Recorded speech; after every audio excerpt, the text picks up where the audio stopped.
bouquin de Magnus que tu voulais nous présenter maintenant aux éditions Revival. Ça s'appelle Les Brigands. Magnus, Roberto Raviola, plutôt alias Magnus, est l'un des plus grands génies de la bande dessinée érotique italienne. Bon, là, il ne s'agit pas d'une bande dessinée érotique, malgré que ces bandes dessinées ont été rééditées chez Delcourt, là, dans la série Erotix. Mais là, c'est quand Magnus adapte un feuilleton fou et rebondissant. Oui. Magnus, c'est vraiment un des grands maîtres de la bande dessinée italienne. Moi, je l'avais découvert il y a quelques années pour L'Inconnu chez Casterman, qui n'est plus édité malheureusement. Mais il a une science du noir et blanc, comme très souvent les Italiens, qui est assez incroyable.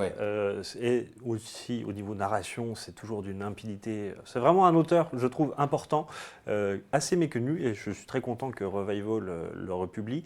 Alors oui, toute sa production érotique, oui. Mais c'est toujours très bien. Et donc là, avec Les Brigands, le truc qui est vachement intéressant, c'est qu'il adapte au fil de l'eau ou au bord de l'eau un conte traditionnel chinois, donc des intrigues de pouvoir, de cour. Mais là, il le déplace dans un espèce de monde rétro-futuriste, un petit peu à la Flash Gordon ou à la X-Raymond.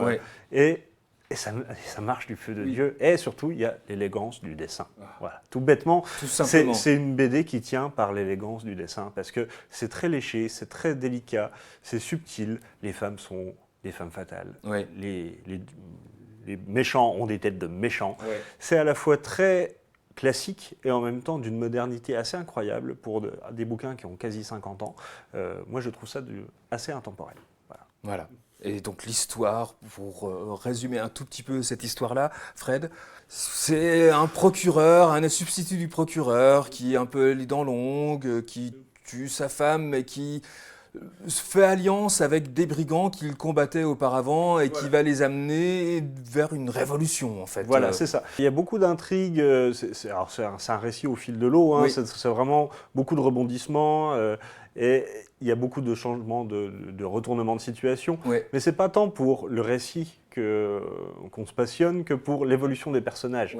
Parce qu'il y a une multitude de personnages. Alors là, il y en a vraiment beaucoup. Mais cette profusion, Magnus arrive à en tirer parti avec, justement, en mettant ses tronches pas possibles à chaque personnage. Tout le monde est très reconnaissable.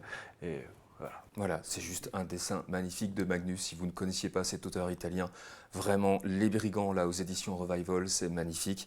C'est de Magnus avec une préface de Christian Marmonnier. On vous le conseille aussi.